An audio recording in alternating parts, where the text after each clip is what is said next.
Hace casi 7 años, uno de mis mejores amigos y yo nos preguntábamos qué deberíamos estudiar. Como casi todos los jóvenes, googleamos en internet cuáles eran las carreras que nos aseguraban un mejor empleo.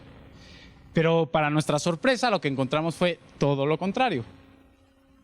¿Cuáles eran las carreras que definitivamente no deberíamos estudiar porque iban a desaparecer en breve? Para nosotros eso era una señal de que algo estaba cambiando. Pero ¿qué era lo que estaba cambiando? 7 años después, sabemos que el sistema de producción fue lo que cambió. Pero para entender por qué esto es tan relevante, hay que echar un vistazo a 3 hechos históricos que cambiaron totalmente la manera en la que vivimos. La agricultura.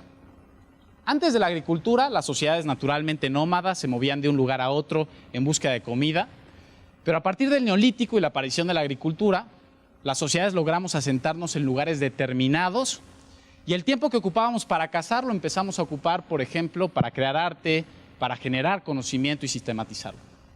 Pero la agricultura también planteó retos enormes que nos obligaron a subordinarnos a códigos morales, crear grandes ciudades y formar sistemas de gobierno que nos ayudaran a organizarnos políticamente.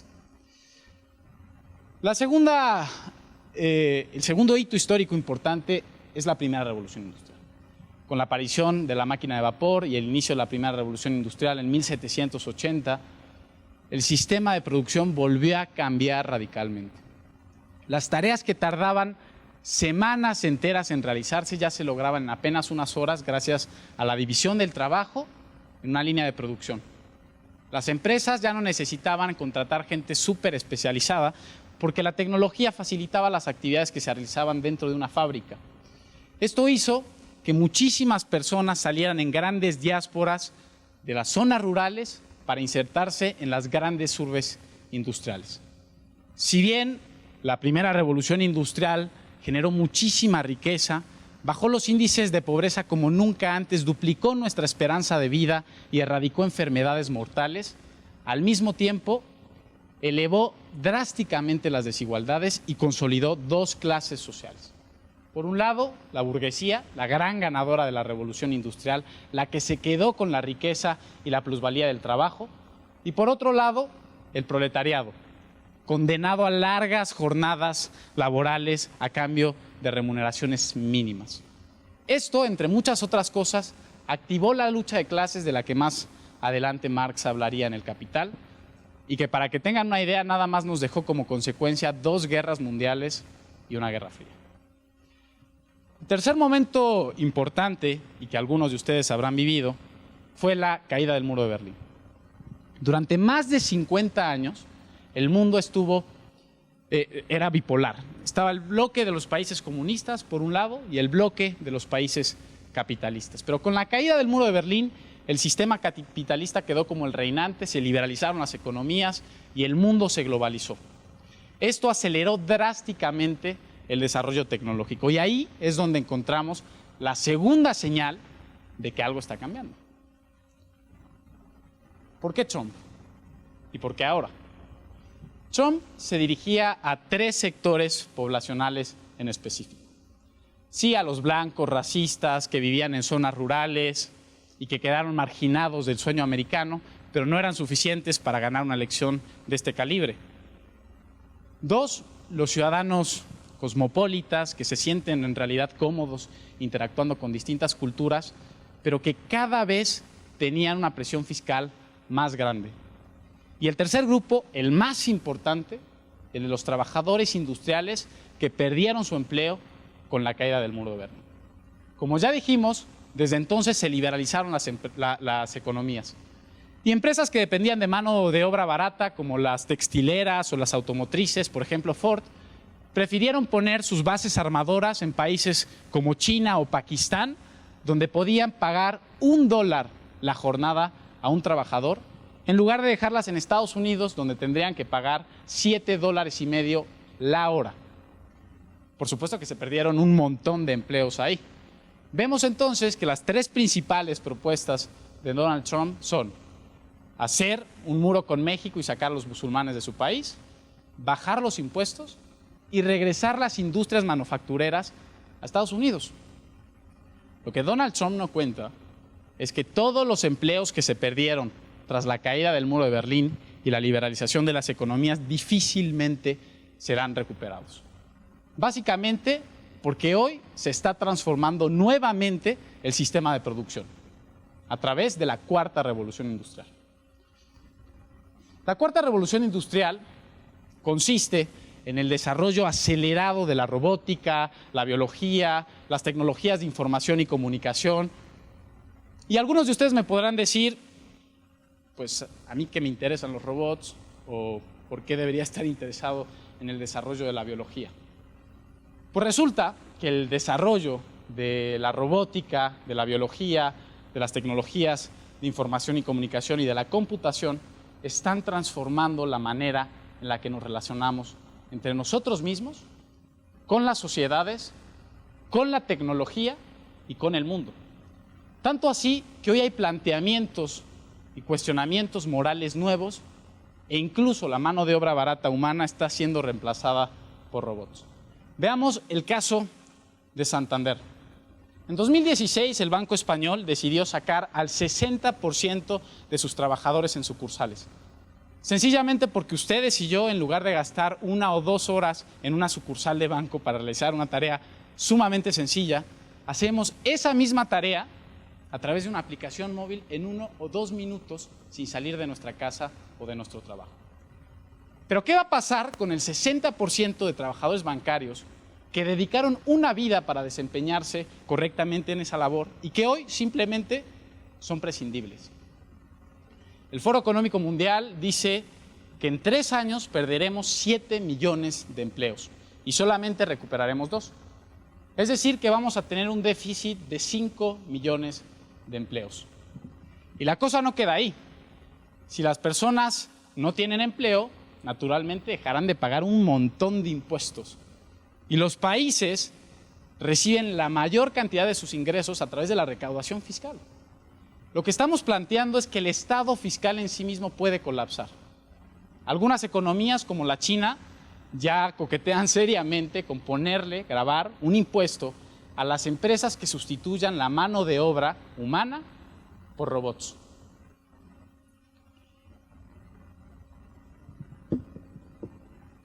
Por supuesto que la revolución industrial, la cuarta revolución industrial, plantea una amenaza enorme para el sector laboral. Tanto así que la Organización Internacional del Trabajo sugiere que el 65% de nosotros, de nuestra generación, nunca en su vida va a tener un empleo.